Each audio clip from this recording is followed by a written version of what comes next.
So good morning, everyone. This morning's class is going to be Introduction to Terrorism. So terrorists have been committing horrible acts around the world for years. This is nothing new. A lot of these acts are seemingly random, appear to be random acts of violence that just makes you think these people don't care. Sometimes you think they're committed by lunatics who have no regard for the maiming and killing of innocent human beings or for the violent destruction of property.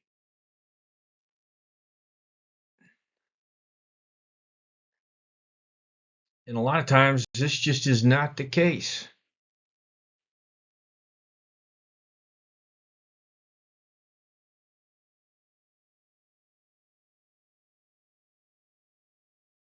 We see that many times when you look deeper at the problem and into these people who commit these acts and these terrorist groups that are formed, a lot of them are college or university educated.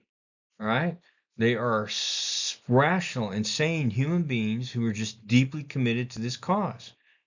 So deep is this commitment that they feel morally justified and are willing to go to any extreme to achieve the goals that they've set for themselves in the group. As citizens of the United States, we all become symbolic representatives of the United States and our way of life. Thus, we become valuable targets of terrorist groups. Just as terrorist groups consider themselves to be soldiers in the fight against capitalist oppression and imperialism, they also consider all U.S. citizens to be legitimate combatants, whether they're members of the military or they're just school kids. They really don't differentiate. So one of the most difficult problems facing U.S. citizens regarding terrorism is the idea that terrorist attacks happen to someone else and they always occur overseas. While most acts involving American terrorist attacks on Americans do happen overseas, the attack on the World Trade Center in New York and recently in other locations in the United States shows that terrorists have the ability to strike on American soil. The idea that terrorists will always attacks will always happen to someone else leads to a dangerous level of complacency. Terrorist attacks can happen anytime, any place. So if the terrorist really wants to get you, then they will get you. So this is one of those sayings that people talk about all the time, but this is another problem that confronts Americans and most other people around the world is this general attitude that terrorists are mythical and flawless tacticians and undefeatable by Western society. Many people believe that if they want to get you, they're going to get you. There's nothing you can do about it. And this may be a true statement, but this attitude becomes fatalistic when it's depicted in your security profile and how you go about your daily business. The purpose of this block of instruction is that I'm going to attempt to remove the black shroud of mystique that so often confronts us when we deal with the concepts of terrorism. Understand that the study of terrorism demands flexibility of thought and opinion and the ability to realize the importance of perspectives of the other side. While the government gives us guidance and direction in attempting to deal with the effects of terrorism, you must realize there are no easy solutions, there are no absolute answers, and there are very few black and white concepts. Education and knowledge is the key to defeating terrorism, not throwing money at the terrorist problem and expecting it to go away.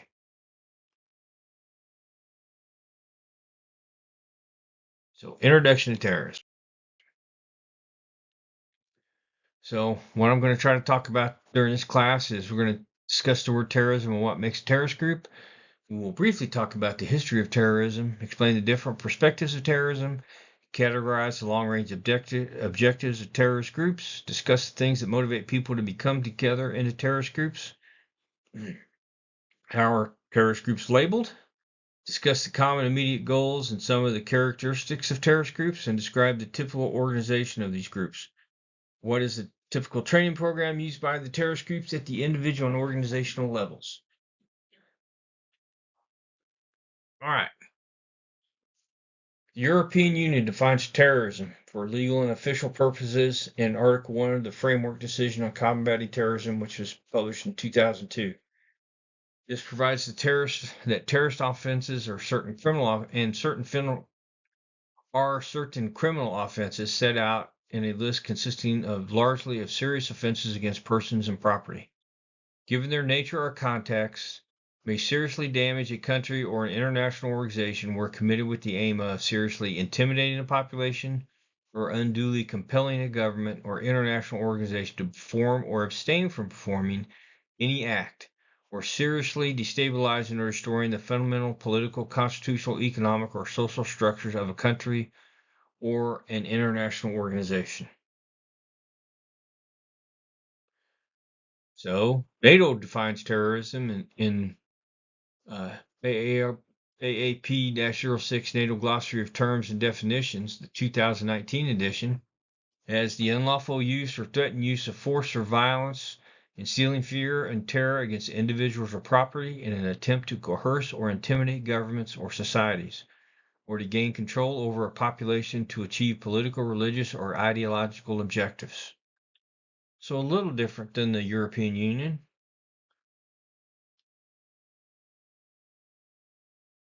So the U.S. Army defines terrorism in AR 525-13, the calculated use of violence or threat of violence to inculcate fear intended to coerce or intimidate governments or societies in pursuit of goals that are generally political, religious, or ideological in nature. So this one's a little bit different too. Many of the definitions are created because of political concerns, social economic concerns, and cultural differences. Terrorism has always been difficult to define at any level. Every department in the U.S. government defines terrorism differently, if you can believe that. The problem arises when we realize that how we define or describe terrorism serves as a basis for our plan of attack to fight against it. So each department, each agency, each country is going to define it a little bit different. So this is the U.S. government's definition at 22 U.S. Code 26256F. All right.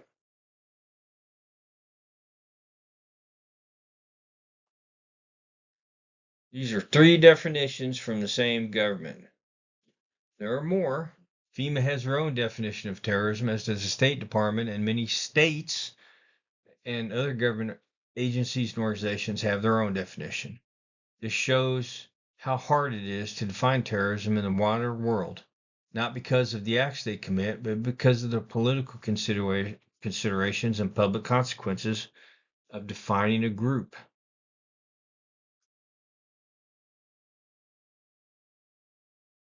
So I want to use this definition. It's from a school I used to belong to, the Anti-Terrorism Training Detachment. So we define terrorism as the calculated use of violence or threat of violence to attain goals, political, religious, or ideological in nature. This is done through intimidation, coercion, or instilling fear. Terrorism involves a criminal act that is often symbolic in nature and intended to influence an audience beyond the immediate victim. This definition has evolved over time and encompasses all the varying types of terrorist threats that people encounter. Many historical events, whether they are extremist political or extremist religious or other terrorism, are described by this definition. It contains all the key elements that should be included in any definition, such as violence, fear, intimidation, and the idea that terrorism is a criminal act. It enables us to apply these ideas to present-day events and develop a workable strategy to deal with this problem. So we're going to talk about this a little bit more. So the calculated use of violence. The notion that terrorism is the calculated use of violence indicates not only that terrorist acts are planned well in advance of their occurrence, but we're going to see how meticulously a terrorist operation is planned in later blocks of instruction. The calculated use of violence also hints at the concept of international cooperation between terrorist organizations.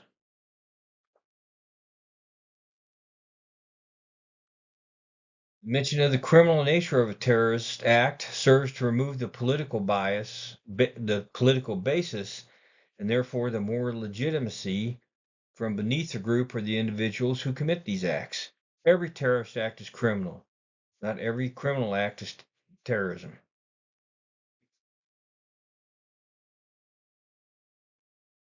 Symbolism is as important to the terrorist as the weapons with which he inflicts his damage. The benefits derived from the slaughter of an undefended innocents are many. The terrorist is able to make a statement to the world, intimidate populations through his apparent lack of regard for the sanctity of innocent lives, and ensure success in his operations by attacking targets that cannot fight back. By magnifying the impact of an incident through the use of symbolism, the terrorist can employ fewer assets to accomplish the act and minimize his organization's exposure to compromise or to defeat.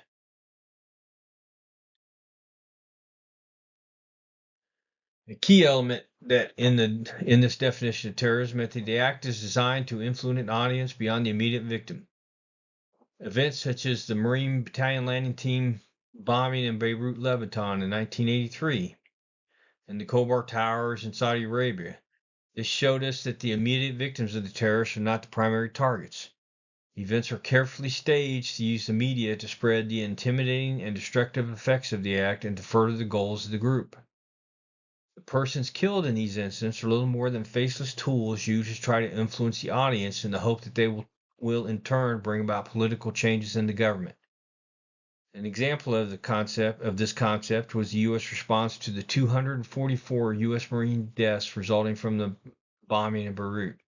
The public outcry regarding the presence of Marines in Beirut precipitated congressional pressure on the president to take definitive action in this area, and his eventual response was to remove the Marines from Beirut. This can be classified as a strategic success for the terrorists as well as for the countries that supported them. So, what is a terrorist group? Terrorist group is any organization that uses terrorism in a systematic way to achieve its goals.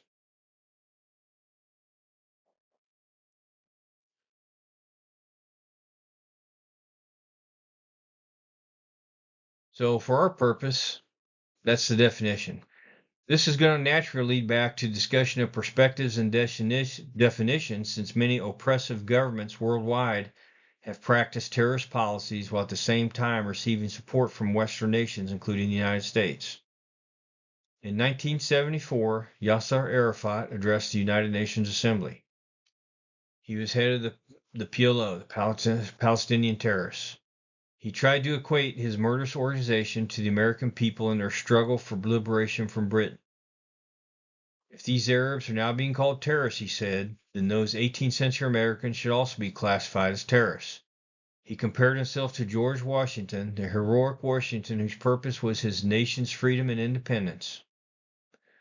So, in answer to Arafat, on November 21st at the same year at the same forum, the chief American delegate, John A. Scali, rejected the equation of the historic American record with the Arabs' indiscriminate terror. Scali said, if there were instances during the American Revolution where innocent people suffered, there is no instance where the revolutionary leadership boasted or condoned such crimes. There were no victims on either side of a deliberate policy of terror. Those who molded our nation and fought for our freedom never succumbed to the easy excuse that the end justifies the means. In sum, there is terror and there is terror. The Arafat variety was surely a far cry from the American brand of George Washington's era.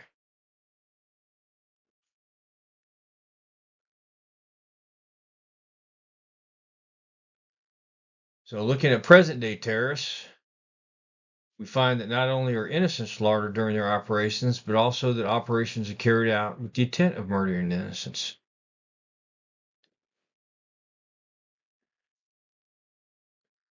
Similar assertions are often made regarding the Israeli government, its fight against Arab terrorists or U.S. operations, such as the attack on Libya in 1986 and in the 1998 attacks against terrorist training camps in Afghanistan and Sudan. Perhaps when we define terrorism in present day terms, we should attempt to focus on the victims and the original moral intent of the act. As former Israeli Prime Minister Menachem Begin, himself a member of a terrorist group, the Irgun, in the 40s, said in 1982, those scoundrels, when they killed 20 of our school children in Malat, they made a festival in Beirut. There is a moral difference. They planned killing children. They planned killing women. When they succeeded, they rejoiced in it. We never planned for that, and we never intend to do it. When it happens, we regret it.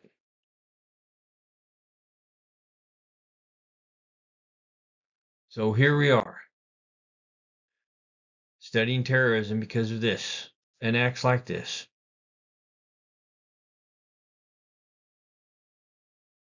When we think of terrorism, what is the first image that comes to mind for most of us?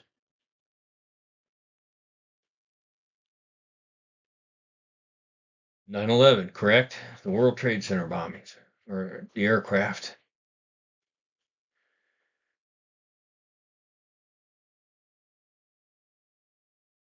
That is not the first time there's been attacks against the World Trade Center or attacks on American soil. At approximately 12 noon on February 26, 1993, a massive explosion rocked the World Trade Center in New York, causing millions of dollars in damage. The terrorists who bombed the World Trade Center murdered 6 innocent people and injured over 1,000 others, and left terrified schoolchildren trapped for hours in smoke-filled elevators.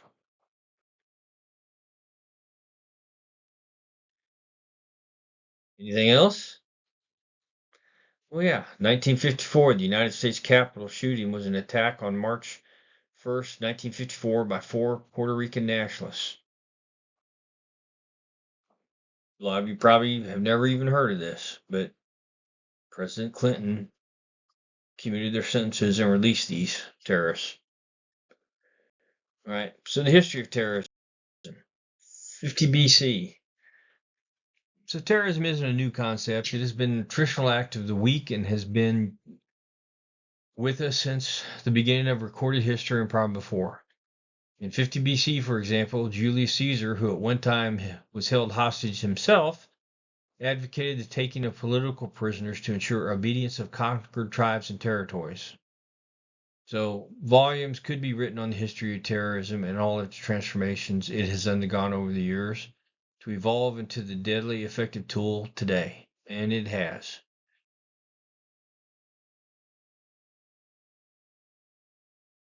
So, however, we're going to talk about modern day terrorism. That's in the post-World War II era, and that is fueled directly by 5 major events in history. So the first one is the leftist insurgent movements of Cuba, Angola, and Nicaragua.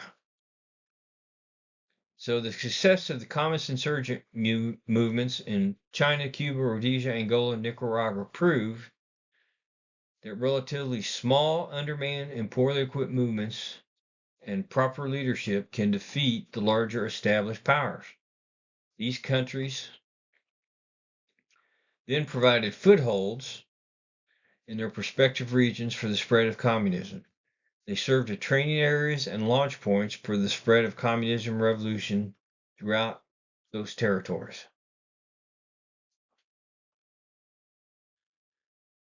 So, the Arab-Israeli conflicts is another issue that dates back to early recorded history. The Arab defeats of the 60s and 70s demonstrated that they could not stand toe-to-toe on the conventional battlefield with the Israelis. From Arafat's perspective, the Palestinians resorted to whatever will work in their plight. What we would call George Washington tactics, what he called George Washington tactics, we call terrorism. This became the vehicle by which Arab nations could attempt to destroy Israel through surrogacy. So, the Afghanistan War, fought between the Afghan rebels and the Soviet Union Army. The war is claimed to be a jihad, a holy war against the infidels. Many of the terrorists currently conducting terrorist acts around the world today have received their training and experience in Afghanistan during this time. They were actually recruited to fight the Soviet Union. Osama bin Laden is one of those Afghan rebels recruited from Saudi Arabia to go fight in Afghanistan.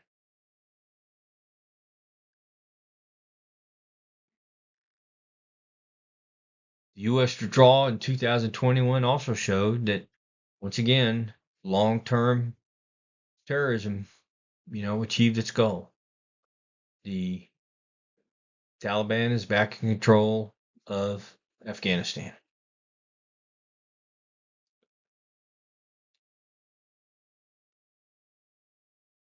So the civil unrest. It was everywhere around the world during the 60s and 70s and attracted many young people to radical causes. Issues such as civil rights, environmental concerns, political radicalism, and the anti-Vietnam War favor amplified this.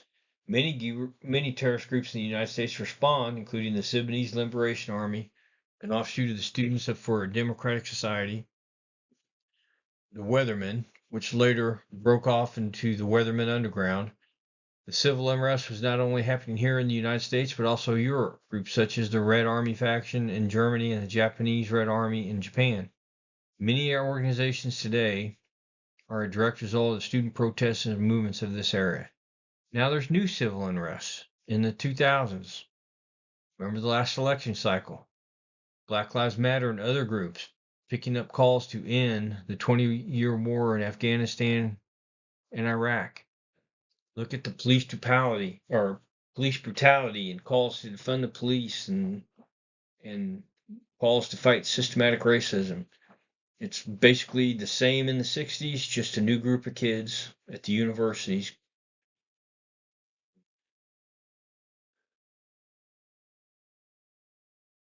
So the impact of electronic media. So the impact of terrorist incidents are greatly enhanced by the influence of modern electronic media. You now have the ability to communicate almost instantaneously over large distances. This is a side effect of technology that terrorists quickly capitalize on. Any act of violence is sure to attract millions of television viewers, which plays into the hands of the terrorists who attempt to intimidate populations and benefits the television networks, which seek to increase ratings and profits. For the first time in history, we can watch as our friends, family members, and innocent people are slaughtered before our eyes, thousands of miles away, live via satellite. This was evident in the bombings of the U.S. embassies in Tanzania and Kenya, or the coverage received by the MRTA when they raided the Japanese embassy in Peru. Other uses of modern technology include the use of the internet. All major terrorist groups have a web page on the internet. The websites are used to communicate, recruit new members. They actually sell paraphernalia and gain financial support for their causes. One of the greatest issues with modern media is they need to be on the front line for the news. This creates a huge conflict of interest, as seen during the attack on Israel in the summer of 2023 when it was rumored the Associated Press and CNN had paid reporters embedded with the terrorists when the attack was taking place to provide frontline reporting.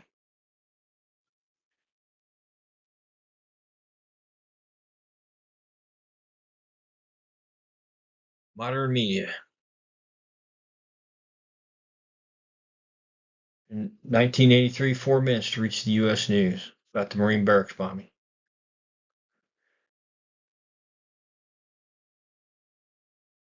Oklahoma City, 6 minutes to be on the world news. And social media.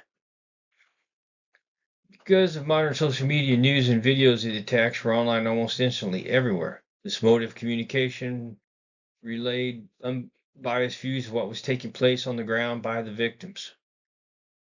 Think about everything you see on YouTube and TikTok and everything on social media whenever something happens. So where's terrorism headed? This is the question. With all the advances in technology, the possibilities are endless. Cyber terrorism, drones, improvised incendiary devices, new types of weapon systems, artificial intelligence, etc.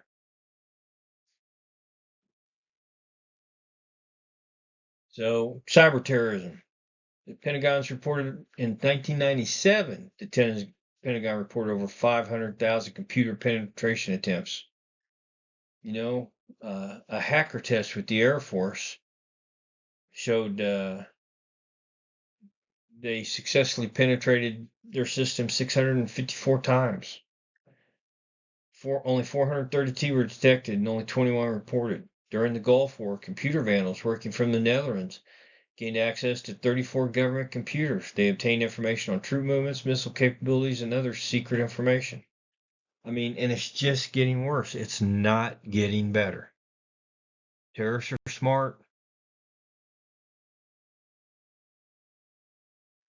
So can Western society withstand the continuous onslaught of terrorist attacks? Can we maintain an open democratic society in view of these threats? It's hard to tell. I mean, they can basically get their hands on just about anything nowadays. So how do we defeat terrorism? This is no easy answer or solutions to this question. One thing, however, is sure: as long as we align our policies and tactics with sound democratic principles and never lose sight of them, we will win. If we allow ourselves to be manipulated into adopting repressive police state tactics and policies, then the victory belongs to our enemies.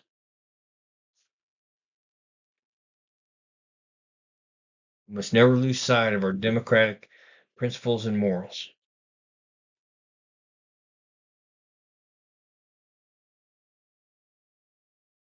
So, one reason terrorism has been so difficult to define is that people can view the same act, and different people can view the same act, and each person's going to view it, interpret it according to his or her own experiences, prejudice, beliefs, values, perspective. Problem is compounded when we consider international politics and social and cultural differences between nations. Heck, just look at all the political and social stuff in the United States that's going on. The phrase one man's terrorist is another man's freedom fighter has been used frequently, and it is quite true. Ronald Reagan used the term freedom fighter when discussing the Contra rebels in Nicaragua, and then their government considered them terrorists. So that brings us into it. We're going to talk about the perspectives of terrorism. There are three perspectives in terrorism. Okay? How the terrorists see themselves, how the victim's point of view, and the general public's point of view. So, how the terrorists view themselves. They do not view their actions or motives as being evil or negative from a social standpoint.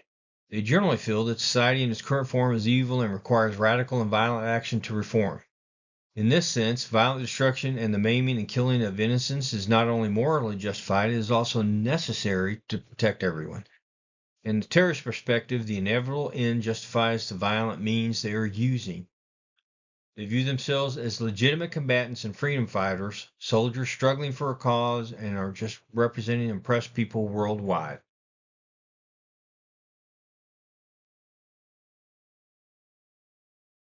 So the second perspective is how victims view terrorists. So the individual victim, whether he is directly touched by the act or is a family member of a direct victim, sees no legitimacy in the deaths of innocents and the maiming of innocents or the destruction of personal or private property.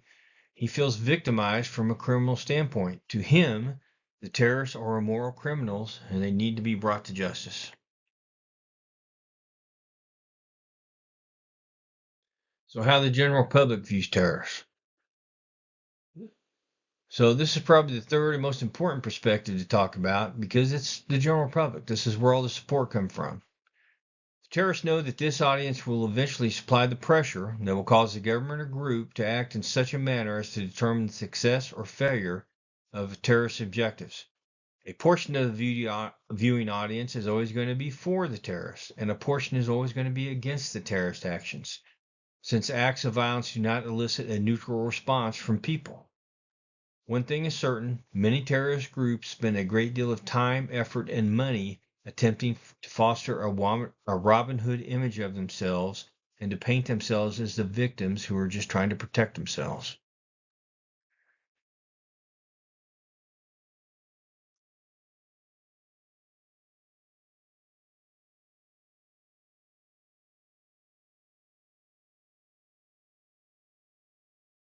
So, the following examples illustrate the complex nature of accounting for perspectives and defining terrorism reviewed at the international level and how other countries do it. Okay? In 1985, the Israeli government sent tactical aircraft into Tunisia to destroy the PLO's headquarters in Tunis. This naturally drew much criticism from around the world, and it was labeled as a terrorist act. This stems partly from the Israeli violation of Tunisian sovereignty and partly from the deaths of approximately 100 civilians as a result of the attack. While it is true that Tunisian airspace was violated, it would be a distortion to say that the Israeli government planned the deaths of the innocent people involved. They selected the target located in a high-density urban area as carefully as possible. However, it is a characteristic of PLO policy to situate its headquarters amid the protection of thousands of innocent people. From the Israeli perspective, the event probably prevented the deaths of hundreds of people, both Arab and Israeli, resulting from PLO-directed action in Lebanon and other occupied territories.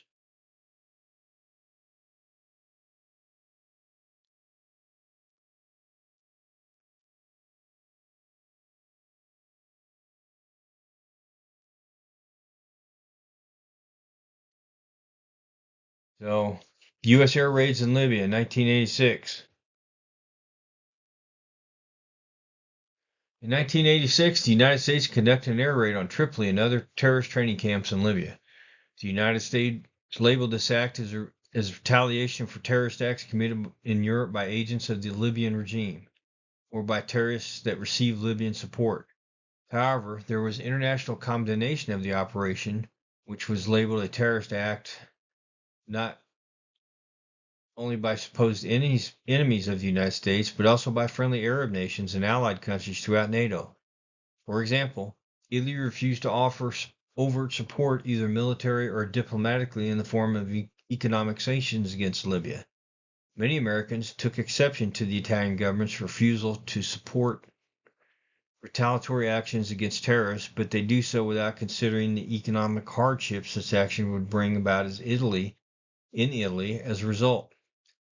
Italian officials needed to concern themselves with the fact that their country's dependency on Libya for a significant amount of its petroleum import. Outside critics do not. When we consider the large number of terrorist acts that occur in Europe, as well as the political climate in France when the raid in Libya took place, national elections were approaching, and the Prime Minister was negotiating with Iran for the release of French hostages in Lebanon, perhaps it is not surprising that the French government was also reluctant to support U.S. actions overtly by allowing military aircraft to overfly France en route to Libya. The French people live with the threat of terrorist attacks every day. They would have felt the full effects of the terrorist revenge campaign. The American public probably would have felt little, if anything. An understanding of perspectives in cases like this is important in areas of politics and economics.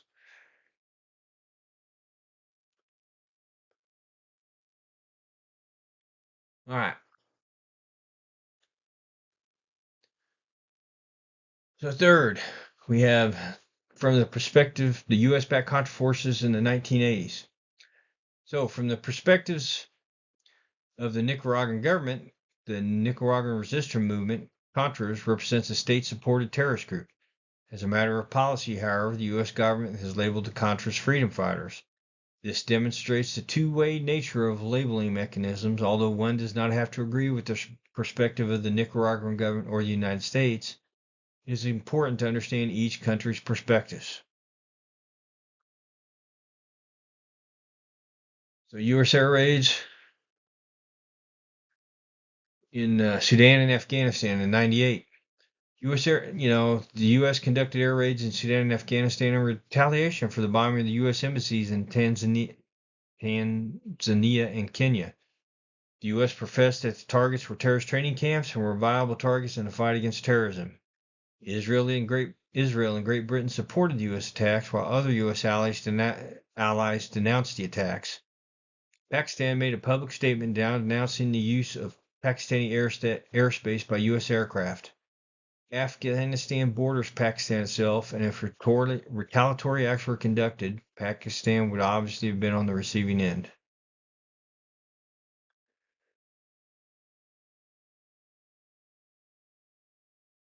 So the 2023 Hamas-led attack. So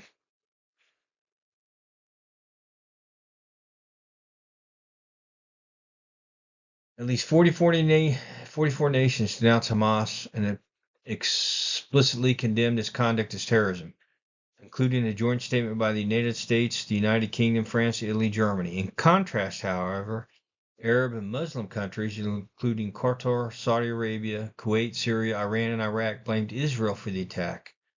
The UAE, Bahrain, and China have all amended their initial declarations to expressly denounce the killings and abductions of Israeli civilians.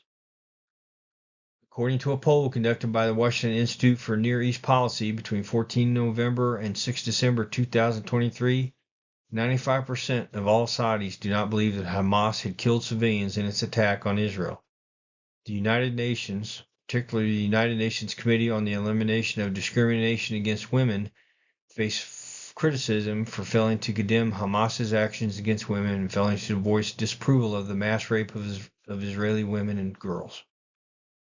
So this is a more recent look at international perspectives, and it really highlights the difference between Western nations and other nations around the world, and the religious differences around the world concerning actions of terrorist groups.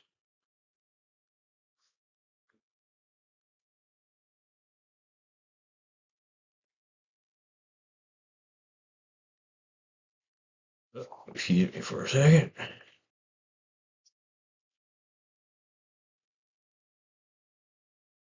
So, what are the long range objectives of terrorist groups? So there's basically three. You have revolutionary, both internal and external. You have sub-revolutionary, and you have established revolutionary or sub-revolutionary.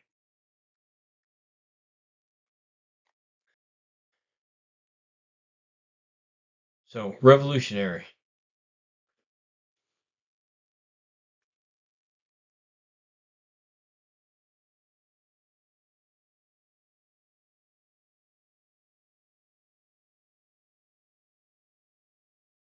So, what do terrorist groups hope to accomplish through seemingly indiscriminate acts of violence? Generally speaking, the long-range objectives of terrorist groups fit at least one of these three broad categories. If the use of terrorism is intended to bring about a complete overthrow of the existing government in the area of operations, this is labeled as a long-term objective as revolutionary. The threat may be internal or external to the established government, as is in the case in Colombia. The FARC are an example of an internal threat. An external example would be the case of Israel and the Popular Front for the Liberation of Palestine. An example of how this type of terrorist insurgent group was successful is the Sandinistas Liberation Front's overthrow of the Samoan regime in Nicaragua in 1979. These types of organizations, if they pose a serious threat to the security of the government, is commonly referred to as an insurgent or a guerrilla movement.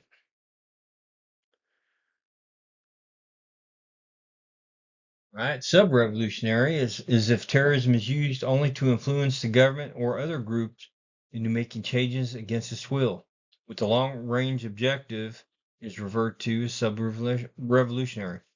The sought-after changes will usually be political, social, economic in nature.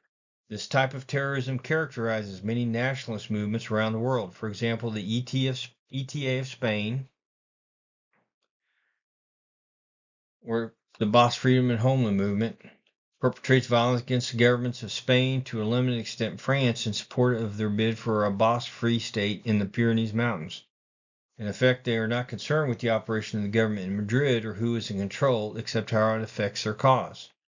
The long-range goal of special groups who wish to change government policy on a particular issue, such as abortion, environmentalism, etc., can also be described as sub-revolutionary.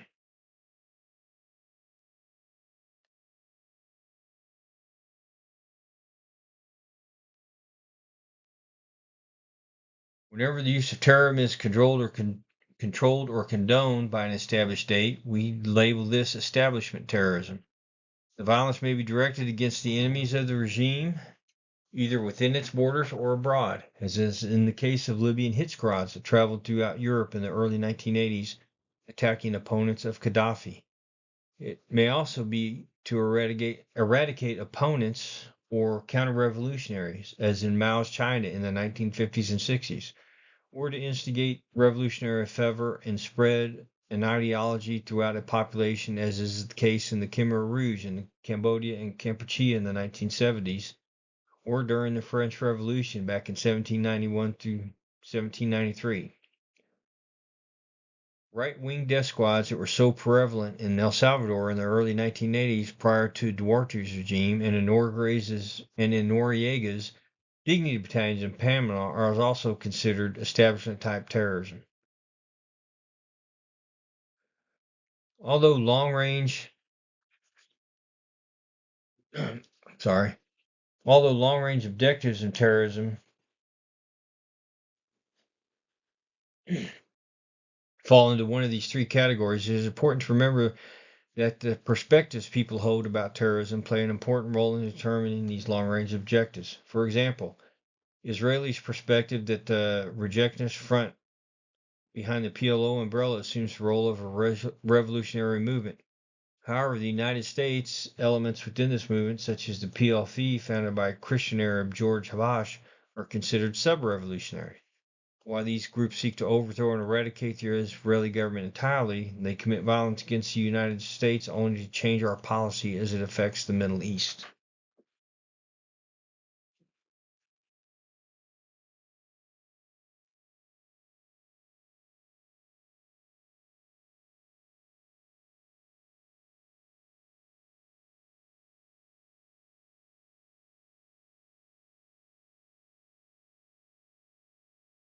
So, what other established governments do you think support terrorist operations to further the government's objectives? Remember, it's all about perspective, which we will discuss more about later.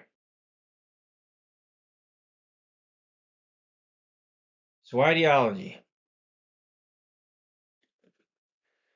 Ideology is defined by Webster's Dictionary as a manner or the content of thinking characteristic of an individual, group, or culture. While this is a good general purpose definition, it ceases to apply. It doesn't apply adequately when we're describing modern terrorist organizations. The dictionary's definition implies that all members of a group believe in the professed ideology of that group. So we have our own definition. Since the assumption cannot be made about contemporary terrorist groups, we must change the classic definition somewhat. If we say that an ideology is a system of beliefs that support and lends legitimacy to the action of the group, we can be more accurate in our use of the term ideology.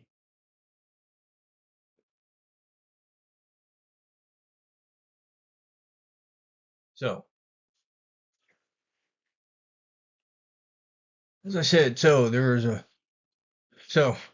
this usage is more applicable in two ways. First, it has been demonstrated that membership in a terrorist group does not always infer deeper and absolute commitment to the cause. For many participants in the group may provide other salient but less dynamic rewards, such as money, drugs, or prestige. Examples of this are like Ilyich Ramirez Sanchez, who was also called Carlos Jackal, who was a Venezuelan-born international terrorist for hire, and you also have Donald DeFreeze, Comandante Cinque, the figurehead of the Sudanese Liberation Army of the 70s. Hostages who have been released who have escaped from Beirut during the mid-1980s, such as American journalists Charles Glass and Jeremy Levine, have commented that the groups that held them seemed to be more motivated by money or by monetary value of their captives than by the symbolism of the event or the cause. This trend is continuing through the 1990s in South America, more specifically Colombia, and even now in 2000. Money seems to be the primary objectives. Second, a violent act, especially one perpetrated against innocents, may evoke a negative reaction from the public from whom they would like to garner support or sympathy. Claims of morality and legitimacy stemming from a political or revolutionary cause may minimize this effect. If they are caught by security forces, terrorists claim political affiliation and moral justification to try to counter criminal prosecution by the state. By defining terrorism as criminal in nature, we have stripped away these claims from them, and they should be prosecuted. They are criminals. So political ideologies. Poli- Political is an ideology. Politics is an ideology motivating many terrorist groups today. From the Western perspective, the ideals range from the far left to the far right of the political spectrum. Politics from the extreme left comes in many forms.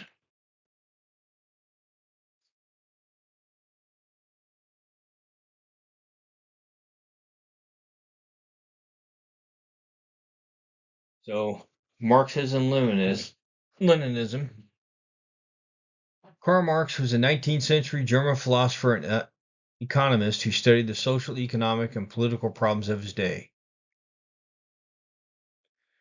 The essence of Marxism ideology can be found in the following two works: The Communist Manifesto, which he co-authored with Friedrich Engels, published in 1848, and Das Kapital, which appeared in 1867. Simply put, Marx disagreed with the utopian socialists that there could be no compromise between the exploited workers, the proletariat, and the capitalist factory owners, the bourgeoisie. Marx felt that all problems endemic to modern capitalist society stem from the fact that the workers were alienated from the things they produced because they did not own the finished product or the means of production. Society was dominated by, and the workers were exploited by, the owner class. Further, the state was merely a tool for this dominant class. Specifically, Marx felt that there were three groups in particular that were evil: the politicians, the police, and the military. Marx felt that to improve society, the state must be destroyed, and in order to destroy the state, these three groups must be eliminated. Naturally, according to Marx, the state dominated by the bourgeoisie would not change peacefully. It was up to the proletariat to rise up and overthrow the state by violent revolution. So, Marxism-Leninism. So, Lenin, the man who adapted Marxism to the conditions in early 20th century Russia, his real name was Vladimir Ulyanov, also known as Lenin, said that the development of society to the state of communism was not inevitable. The revolution Marx predicted in Europe did not occur for several reasons, according to Lenin. He maintained that Marx could not have predicted the rise of the trade unions in the industrialized nations throughout the world, nor could he have foretold the manner in which capitalist imperialism played a part in bettering the conditions for workers in industrialized nations at the expense of the Third World. Also, Lenin felt that the proletariat simply was not educated well enough or political well enough to understand his true plight and to run things. All right. So then we also have Maoism. So Mao Tse-tung developed a new kind of Marxism, which came to be called Maoism after the Chinese communists took power in mainland China in 1948. His thought process was complex. A Marxist-type analysis with Leninist structure combined with fundamentals of Chinese culture and thought. Permanent revolution and constant scrutiny of the party leadership by the people are the principal tenets in Maoism. The most obvious difference between Maoism and the other communist schools is that Maoism is a peasant type of Marxism. China was principally rule in an agrarian oriented with the poor and largely uneducated peasants comprising the membership of the communist movement and the Revolutionary Army. This was in sharp contrast to industrialized society found in Europe. Mao had to change the basic concepts of Marxism-Leninism to suit the situation in a country where family and cultural motivations were deeply rooted. Examples of terrorist groups that espouse Maoism include the New People's Army in the Philippines and the Sendero Luminoso in Peru. Usually, terrorist groups that follow Maoist ideology tend to be very violent.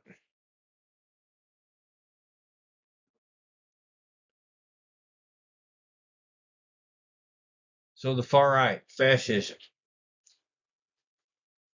So fascism. Benito Mussolini first used the word fascism in Italy in 1919.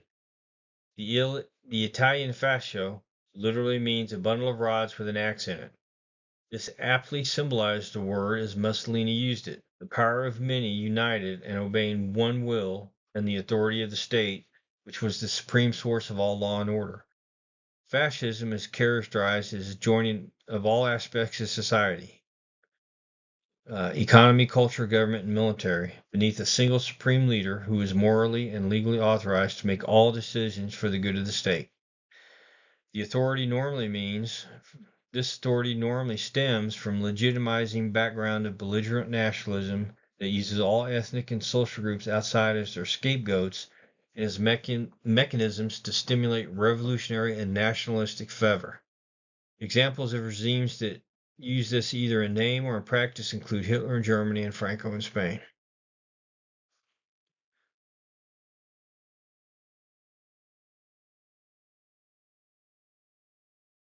Of the remaining fascist-oriented groups in the country, and some groups are international. Examples are an Aryan Nation, a right-wing organization centered in the northwestern United States.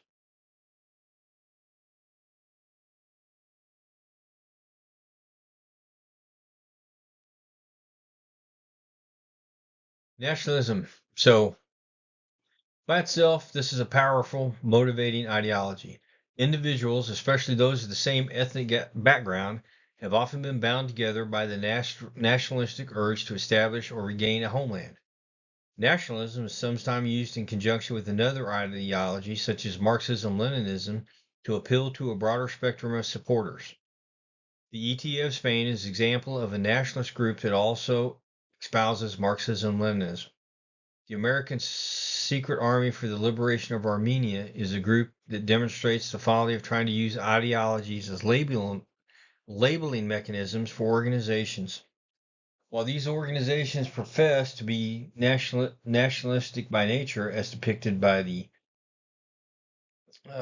Armenian Secret Army's cries for Armenian independence and the restoration of the Armenian culture and language, and the ETA's cry for self-rule, the leadership also openly espouses Marxism-Leninism.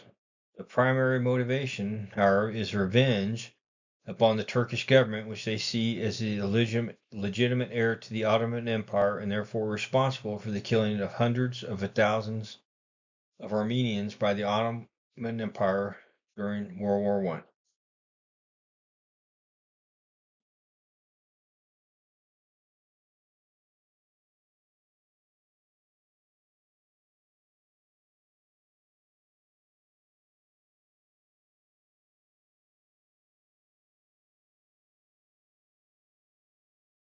So religion has been a powerful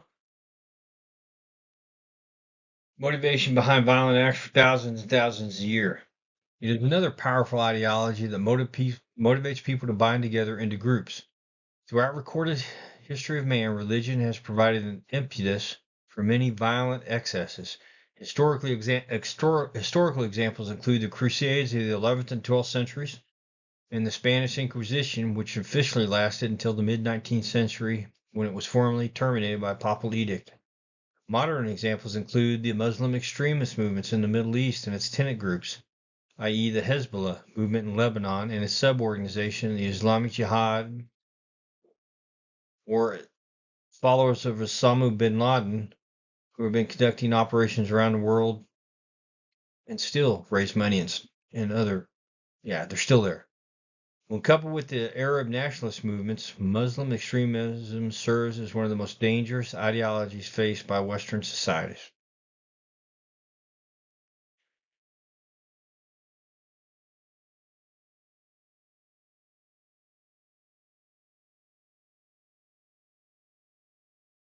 So ideology and special interests. Greenpeace, the anti-abortionists, the anti-vivisectionists, etc.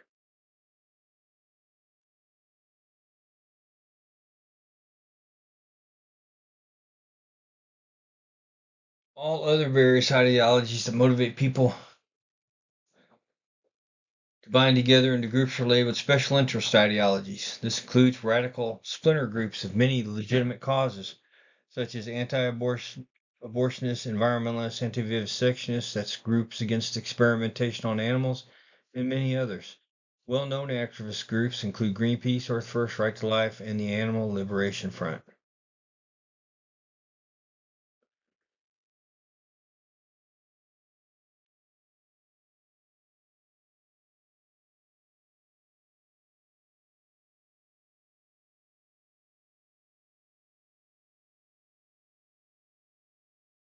So another way that we label terrorist groups is by their support mechanisms.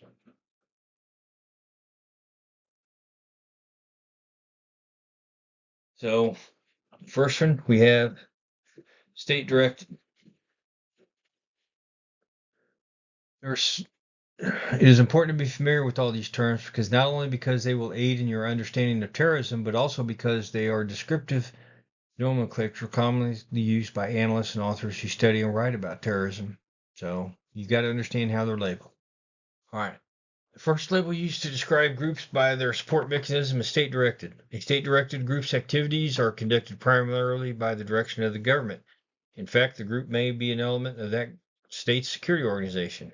When considering these labels along with long range objectives described above, you may find that the descriptive lines become unclear. Just as a group that acts as part of the controlling state security forces can be described as being state directed, it can also be described as being establishment in the long range objectives. An example of this type of terrorist group is Asikwa, a military unit that is supported, manned, and led by elements of the Syrian army but operates out of Lebanon. Some sources indicate that the Hezbollah movement and the subunits, such as the Islamic Jihad, are state direct terrorist funded because of their close ties with Iraq and Iran.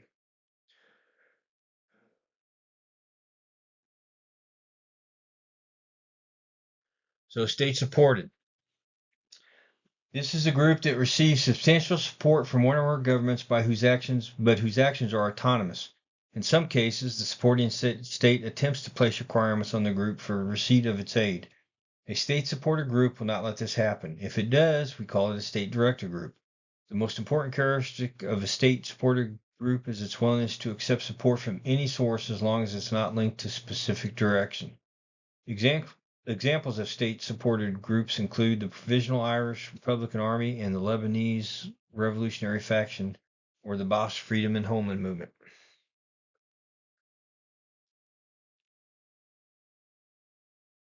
So non-state supported. The final label placed on groups is that of non-state supported. A non-state supported terrorist group does not receive substantial support from any government or whose actions are autonomous by nature. Most terrorist groups must gather support from various sources. They got to have money, they got to have resources. That limits the number of groups that fall into this category. Those that do are usually insurgent movements that operate virtually with no external support mechanism, and if they are successful, pose the most serious threat to the stability of the established government they are working against. Groups like the New People's Army and the Sendero Luminoso are some of the most dangerous of all contemporary insurgent movements since they are able to stand alone and, being Maoist in nature, have planned protected guerrilla warfare and battlefield resupply to keep themselves going.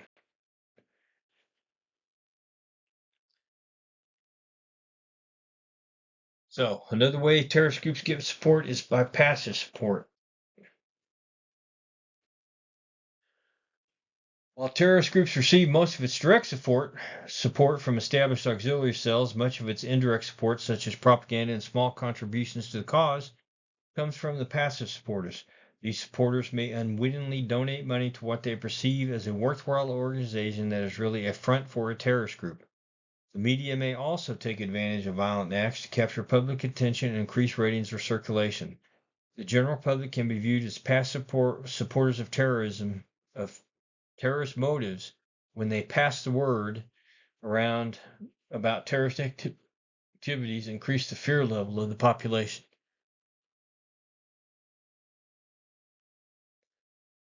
So next we're going to talk about common and immediate goals of terrorist organizations. So,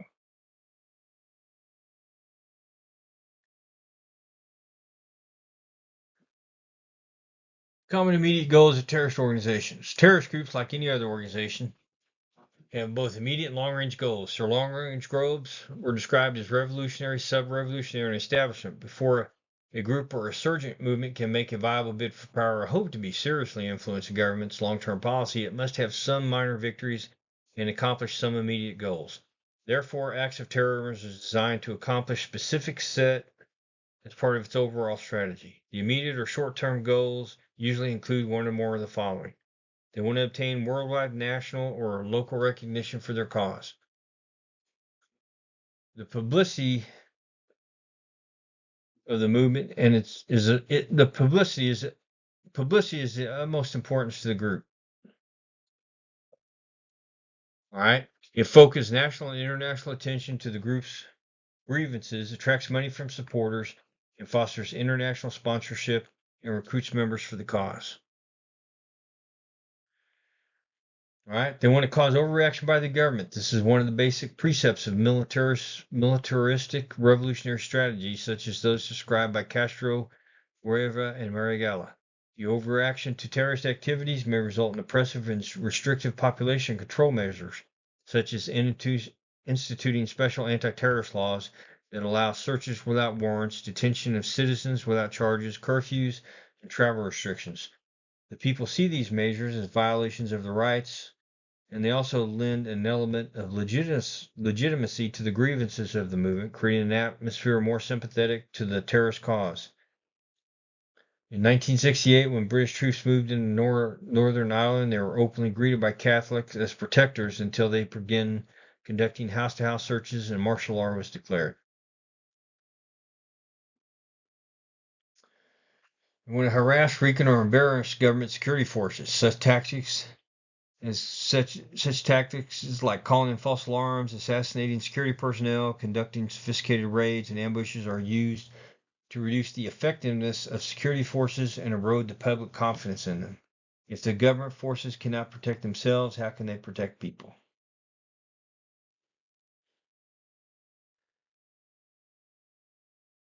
All right, they want to obtain money and equipment. Terrorist acts are used to extort or steal money and equipment, especially weapons and ammunition, which are essential to the struggle. Major acts of a successful terrorist campaign also attracts foreign support. The largest ransom ever paid for a single individual, $14.2 million, was paid in 1974 for an Exxon Oil corporation to release one of their executives. All right. German industrialists paid $25 million for the release of his kids. And the OPEC oil ministers in 1975 were ransomed for $25 million. Remember, they always need money. They always need equipment.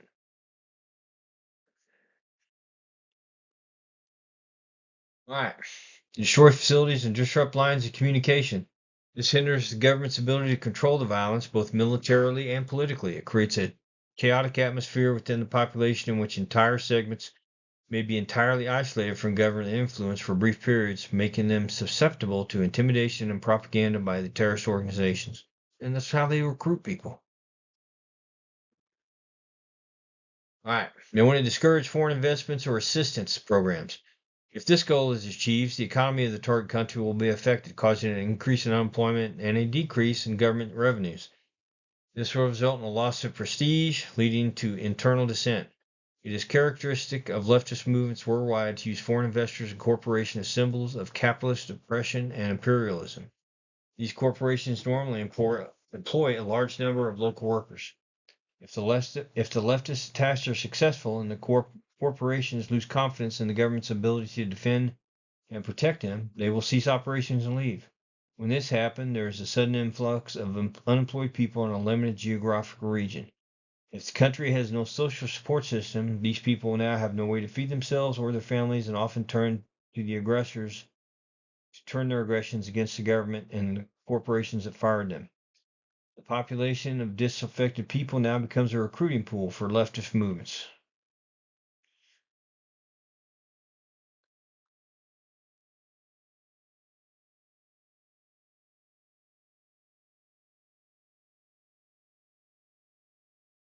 They want to influence government's decisions or elections. There's little doubt that the bombing of the Marine barracks in Beirut influenced our government's decisions to eventually withdraw the forces.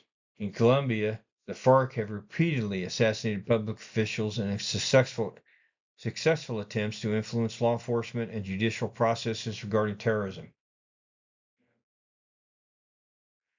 President Jose Napoleon Duarte of El Salvador softened his hardline stance on negotiating with terrorists after his daughter was kidnapped by the FMLN, and he negotiated with them.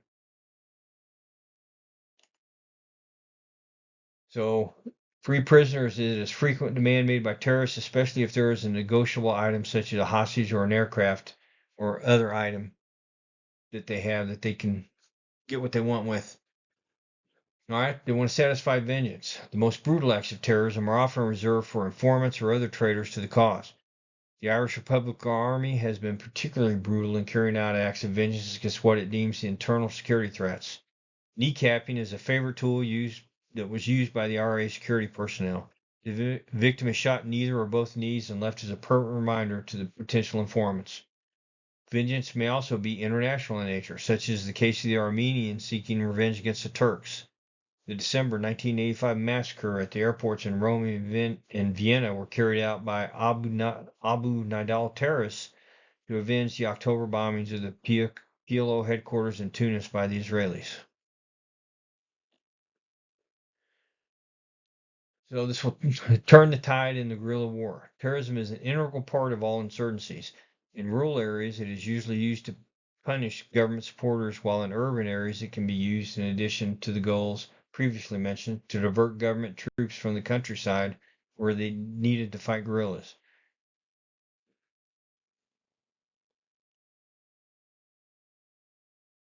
So, common characteristics.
As terrorists try and achieve their immediate goals, there are many characteristics that are common to the terrorist groups.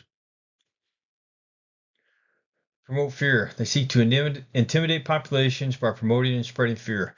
This tactic was used in Europe in 1997 when 6 terrorists attacked a tourist visiting the Hatshepsut Temple in Luxor, Egypt. By killing 58 terrorists, 3 police, and 1 tour guide, they were able to attack the economy of Egypt due to the decrease in tourism. They are militarily weaker. Even though some groups have achieved high level of sophistication and are heavily armed, they remain weaker than the government they fight. This means that they must resort to hit-and-run guerrilla tactics and will be reluctant to take up static defensive posture against a stronger enemy unless they possess a bargaining chip, such as a group of hostages. There are several historical instances in which groups assumed defensive postures against a much stronger enemy and were completely annihilated.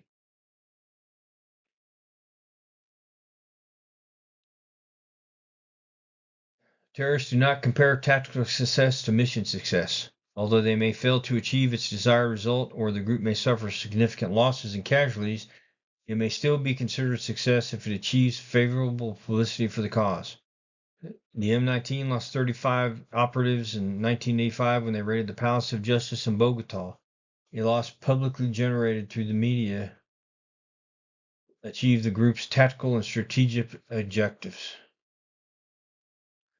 After killing of several high court officials and the destruction of a whole lot of court documents.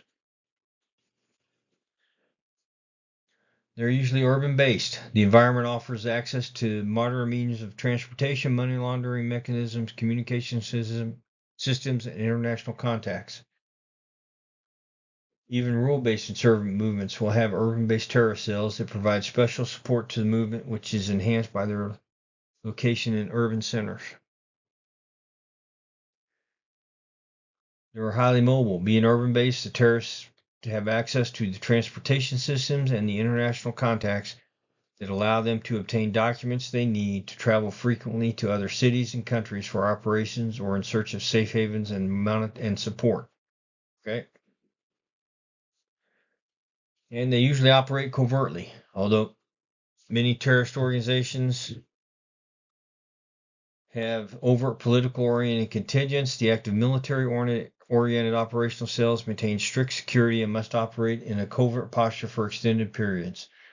While the clandestine nature of terrorist groups contributes to their flexibility and effectiveness, it can also be a problem.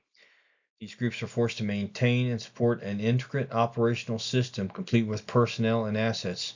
This must be done in the underground of society from public view and from the security forces that are actively and constantly hunting to expose them. This fact leads to mistakes alluded to earlier during the introduction of the class.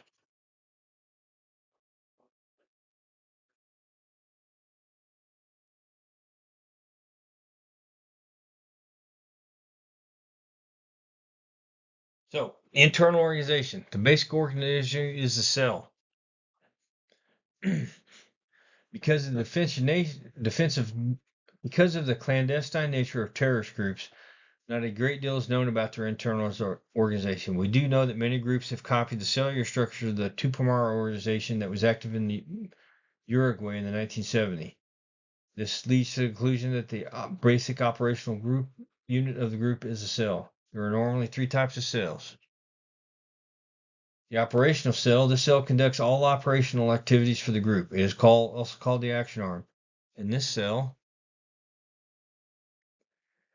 the people who conduct kidnappings, assassination, plant bombs, extort money, etc. In the sophisticated groups, the operational cell may be highly specialized, consisting of bombers and assassins. In newer groups, the operational cell may have to conduct a wide range of activities to include intelligence and support.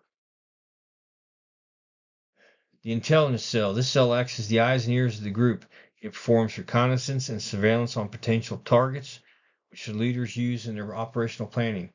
It is highly compartmentalized and follows strict security measures. Because the personnel in this cell are so valuable to the organization, the group tries to minimize their exposure to compromise. Also, it takes a long time to train and place personnel in a position where they can produce beneficial information. Many times they possess knowledge of the inner workings and structure of the organization they are reporting on. All right, the auxiliary cell. This cell usually performs logistical functions for the group. It is often made up of professional people such as doctors, lawyers, bankers, food service, or commerce personnel who may be dedicated to the ideals of the movement, but not to the extent that they are willing to sacrifice their professional status. Doctors and dentists may provide medical support and money to the group. Bankers may provide money laundering services, and grocers may provide the group with food. Non-professional support personnel may offer services such as screening recruits, collecting funds, and distributing propaganda, and establishing safe houses. Auxiliary cells are normally larger and less compartmentalized than the other cells and may consist entirely of terrorist sympathizers rather than active cadre.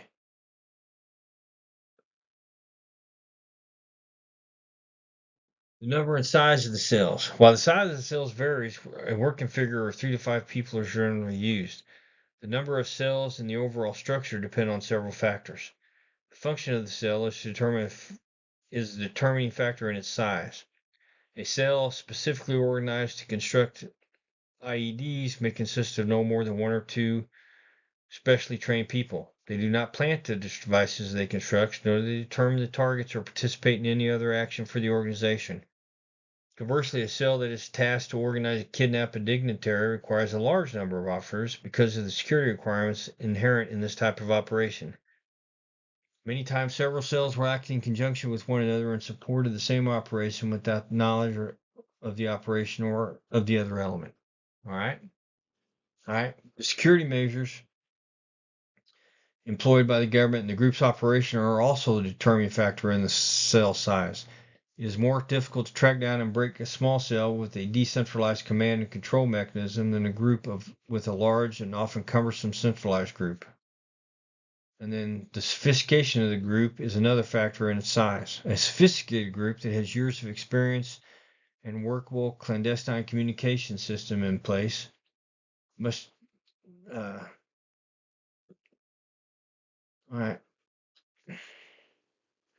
relies little on face-to-face meetings and communications for any messages, planning, or coordinating except at the highest levels. This means that the group may take advantage of the decentralized control of the organization and organize its cells into very small, very efficient units.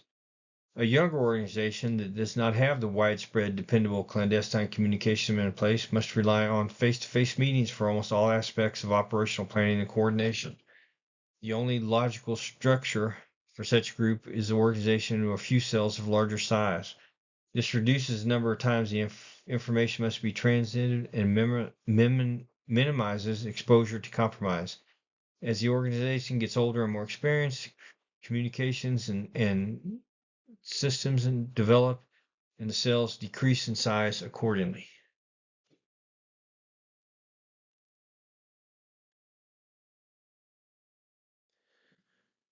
The typical structure of a well-organized group may have a national command element that is responsible for ideology and political direction as well as operational planning at the strategic or long-term level.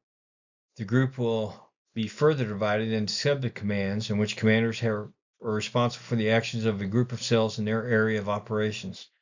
As mentioned before, the most basic unit of the group is the cell, which lies at the bottom of the organizational structure. The entire organization is protected from compromise by clandestine communication systems that depend on cutouts and other secret techniques to transmit information. A cell member knows and meets only people with whom he has direct contact. The cell leader knows only the person who recruited him into the organization.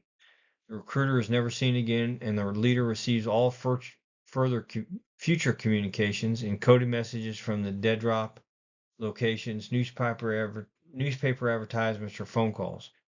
If the security forces manage to capture a member of an entire cell, the damage to the entire group is limited by the ignorance of the captured personnel. If they do not know something, they cannot divulge it even under the most rigorous interrogations.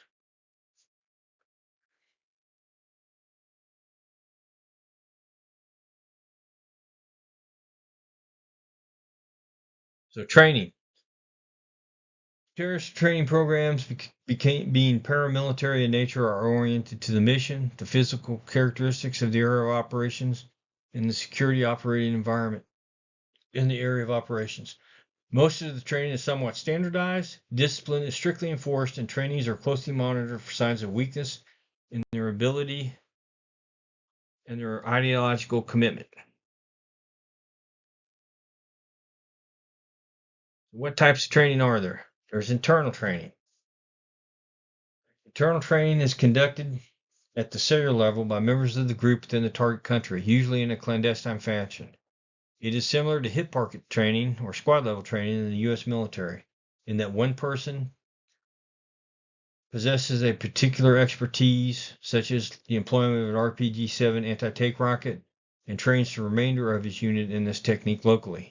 If secure areas are available, permanent facilities may be constructed. If no secure environment can be found within the operation area, training will be conducted in safe houses that are clandestine in nature. So, external training is conducted by non-group members outside the operational area. It takes two different forms. First, the operators may travel abroad individually or as a group, to a training camp or to other permanent institution for their training. Once the training has been completed, they will return to their home territory to put their training to use. This is basically TDY in return. In the second form of external training, an operational element from a terrorist group travels intact as a unit to the external training area or in another country. The training is designed for a specific operation, for example, an airport attack, and is conducted on mock-ups of the actual attack site. From the training location, the terrorists deploy directly to the operational area and to conduct the terrorist act they just got trained on. This is basically like TDY en route. So, supporters of terrorist training. Countries that are currently on the U.S. State Department's list of supporters of terrorism include Iran, Cuba, North Korea, and Syria. The former Soviet Union had established 2 locations where leftists from around the world could be brought and trained in the art of revolutionary activity. They were the Patrice Lumumba Friendship University in Moscow and the Lenin Institute in Leningrad. Both schools have served as graduate educational institutions for many international terrorists, such as Ilya Ramirez Sanchez, Carlos de Jaco. There are currently 80 foreign terrorist organizations designated by the Department of State. So, individual training. A typical individual terrorist training program may last up to a year in some training camps, while leadership training for select personnel may take several years. Training includes the following: individual physical fitness and mental conditioning. This ensures that terrorists are able to withstand the rigors of the anticipated activity, complete the mission, and puts the terrorists in the proper mindset when placed in stressful situations or even for resisting interrogation if captured. Weapons and explosives training. Weapons training is the basic factor for all. Terrorists need to know how to employ a variety of weapons in a split second. Deployment of conventional and improvised explosives is taught to allow them to commit bombings by either recovering explosives from cache sites or purchasing them from commercial establishments and making their own explosive devices. Political and religious indoctrination. This is intended to plant or reinforce the ideals of the group within the individual member. Basic seminars on ideology, advanced theoretical classes for leadership can be inspected. Ideological instructional tests may include the Communist Manifesto, Das Kapital, and the writings of revolutionary leaders like Mao Zedong, Che Guevara, and Fidel Castro. They're going to be trained in general tactics and combat techniques. This training is learned from military manuals, such as the mini manual for the urban guerrilla by Brazilian terrorist Carlos Marighella, enhancing the effectiveness of the group.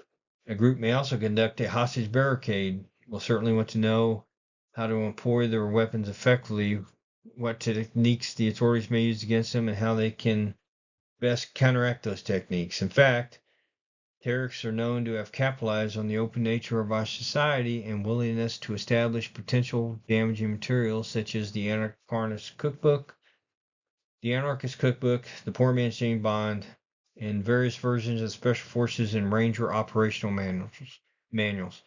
If anyone can order these books through open source or purchase them at any military shop, we must assume that terrorists have also bought them and used them.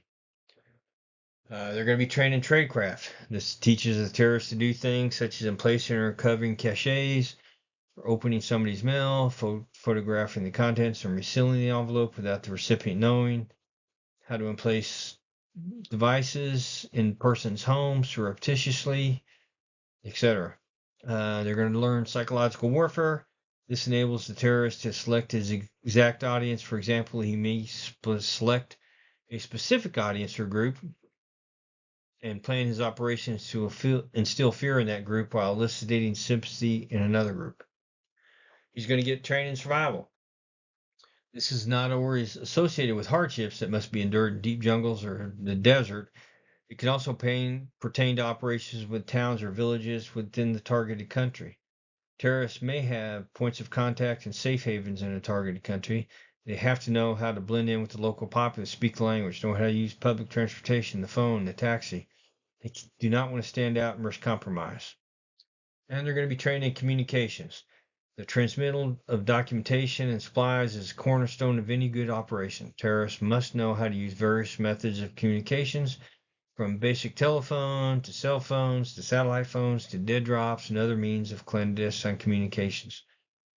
All things considered, we see that terrorist training programs very much parallels that of special operation forces within the United States.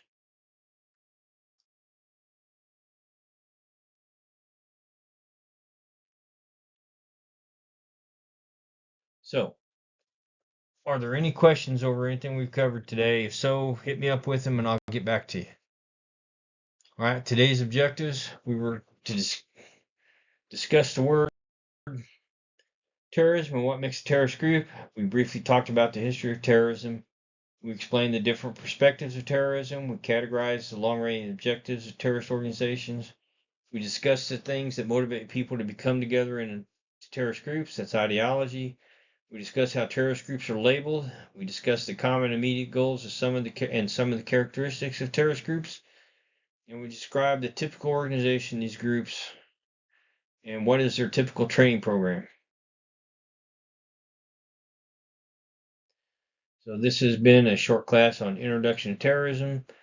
I apologize for some of the speaking mistakes I made. I just got back from the dentist.